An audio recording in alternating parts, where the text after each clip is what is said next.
ओम नमः शिवाय से भक्तों को जय श्री राम। देवी देवताओं को लौंग का भोग देने से क्या होता है?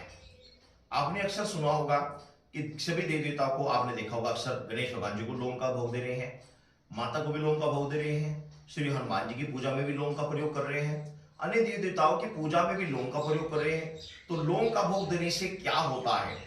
और किस तरीके से देना चाहिए, इसका कोई फायदा होता है या नहीं होता है, या आप लौंग का भोग दे रहे हैं और गलत तरीके से दे रहे हैं, या जिस देवता को नहीं देना चाहिए वो गलत तरीके से दे रहे हैं, बजाय फायदे के नुकसान हो रहा है, और यह देने से होता क्या है, किस तरीके से देना चाहिए, तो ये सभी मैं आपको इस वीडियो में बताने वाला हूं। क्योंकि कुछ भोग सही तरीके से देने से आपके ऊपर आपके जो इष्ट हैं या जिस भी देवी देवता की आप पूजा कर रहे हैं, जिसको आप भोग दे रहे हैं, उसकी अनुकंपा आपके ऊपर हो जाती है, बड़ी शीघ्र हो जाती है। तो इसलिए सबसे पहले बात मैं आपको बताऊंगा कि जिसकी भी देवी देवता की आप पूजा करते हैं, चाहे किसी की भी कर रहे हो आप, उनको भोग अवश्य देना चाहिए। और भोग श्रद्धा भाव के साथ, पूरे निष्ठा नियम के साथ आह्वान करके जब भोग दिया जाता है, तो उस भोग देने से वह इच्छित देवता जिसके आप भोग दे रहे हैं वह स्वीकार करता है या करती है, यदि कोई देवी है तो करती है, और जब वो करते हैं तो आपके ऊपर विशेष अनुकंपा हो जाती है। इसलिए प्रत्येक साधना में या नॉर्मल पूजा, प्रतिदिन पूजा करते हैं नॉर्मल है, तब भी भोग अवश्य लगाना चाहिए, चाहे आप अपने घर में पूजा कर रहे हैं या अन्यत्र बाहर भी कर रहे हैं। सबसे पहले तो मैं आपको सबसे पहले एक गुण ऐसी बात बताऊंगा कि सबसे पहले अपने घर में या जहां पर भी आप पूजा करते हैं, मान लिया ये धाम है हमारा हरगोरी शंकर हनुमान धाम है, यह हनुमान जी की विशाल प्रतिमा है, तो जहां पर भी आप पूजा करते हैं, घर में करें या मंदिर में, जहां भी करें, तो वहां पर शुद्ध होना अति आवश्यक है। यदि आपके घर में पूजा स्थान पर गंदगी भरी पड़ी है, धूल मिट्टी भरी पड़ी है, मूर्तियां छिद्र रखी हुई हैं, उनके ऊपर धूल मिट्टी जमी हुई है, और आप वहां पर पूजा कर रहे हैं, तो 100% वहां पर निगेटिविटी वास करके आपको सफलता प्राप्त नहीं हो पाएगी, आपको कोई बातचीत, कोई भी चीज महसूस नहीं हो पाएगी। इसलिए घर के मंदिर को पवित्र बनाकर, साफ सुथरा बनाकर, लाल कपड़ा बिछाकर उनके ऊपर देवताओं को स्थापित करना चाहिए। जिस प्रकार गणेश जी स्थापित किए हुए हैं, श्री रामचंद्र जी स्थापित किए हुए हैं, श्री हनुमान जी की गद्दी लगाई हुई है, हनुमान जी की विशाल प्रतिमा है। तो इस तरीके से जिस प्रकार आप अपने शरीर का ध्यान रखते हैं, उसी प्रकार आपको उस स्थान का उससे भी बढ़कर ध्यान रखना चाहिए, पवित्र स्थान करके बिल्कुल। फिर वहां पर आप जब पूजा कर रहे हैं, पूजा करने के बाद में आपने फिर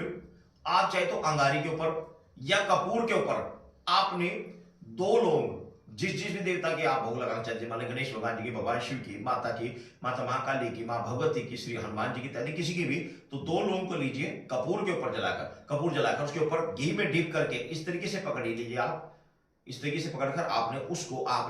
भोग लगाना है। इस तरीके से भोग लगाइए, साथ ही कुछ भी मीठा भोग लगाइए। तो इससे क्या होता है, भोग लगाने से, प्रतिदिन भोग लगाने से क्या होता है, जब आप भोग लगाते हैं तो देवता उसे ग्रहण करते हैं, और एक निश्चित समय में प्रतिदिन भोग लगाने से, प्रतिदिन पूजा करके भोग लगाने से, लौंग का भोग लगाने से देवता उसे ग्रहण करते हैं। कुछ दिन तो आपकी परीक्षा होगी, कुछ दिन तो आपको देखा जाएगा कि भाई भोग लगा रहे, लेकिन जब आप कंटिन्यू भोग लगाते रहेंगे तो देवता वहां पर आने प्रारंभ हो जाते हैं और अपने भोग को स्वीकार करते हैं आकर। क्योंकि आपको पता है कि हवन के माध्यम से हम देवताओं को जो आहुति प्रदान करते हैं, देवताओं से पुष्ट होते हैं, और देवताओं को सुहा के द्वारा वह आहुति उन तक पहुंचती है।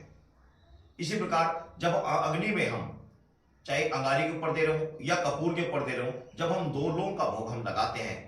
उस इच्छित देवता के लिए, तो देवताओं से अवश्य स्वीकार करते हैं, ग्रहण करते हैं, और जब वो ग्रहण करते हैं तो आपके ऊपर आशीर्वाद प्रदान करते हैं। देखो सिंपल सा लॉजिक है, आप किसी के पास प्रतिदिन जा रहे हो, किसी भी व्यक्ति के पास प्रतिदिन जा रहे हो, 1 दिन गए, 2 दिन गए, 20 दिन गए, महीना गए, 15 दिन गए, 2 महीने गए, जब आप जा रहे हैं प्रतिदिन, और एक दिन उसके पास ना जाए, तो वह व्यक्ति आपकी इंतजार करता रहेगा, देखता रहेगा कि भाई आज आया नहीं, आज ही व्यक्ति आया नहीं, मेरे पर हो जाता था, आज नहीं आया, तो वह अनायास ही उसका मन बार बार उस टाइम पर, जिस टाइम आप उसके पास जाते थे, वो आपकी राह देखता रहेगा, बार बार देखता रहेगा कि कहीं आ जाए यार, अभी तक आया नहीं है। तो इसी प्रकार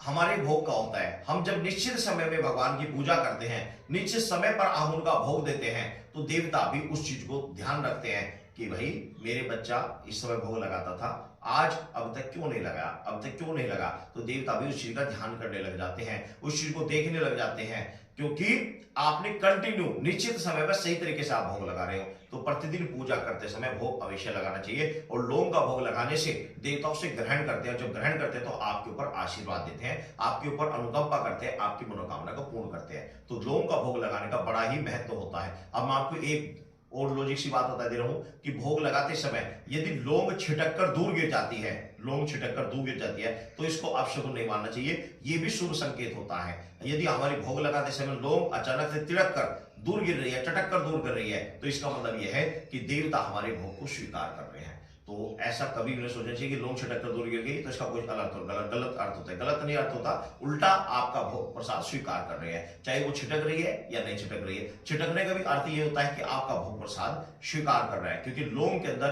कुछ ऐसे कुछ गुण होते हैं कि वो अग्नि के द्वारा संपर्क में आकर छिटकती है, तो इसलिए उसका कोई गलत अर्थ ना निकालकर भोग अवश्य लगाना चाहिए, सदा भाव के साथ लगाना चाहिए। देवता ग्रहण करते हैं और आपकी मनोकामना को पूर्ण करते हैं। सभी भक्तों को जय श्री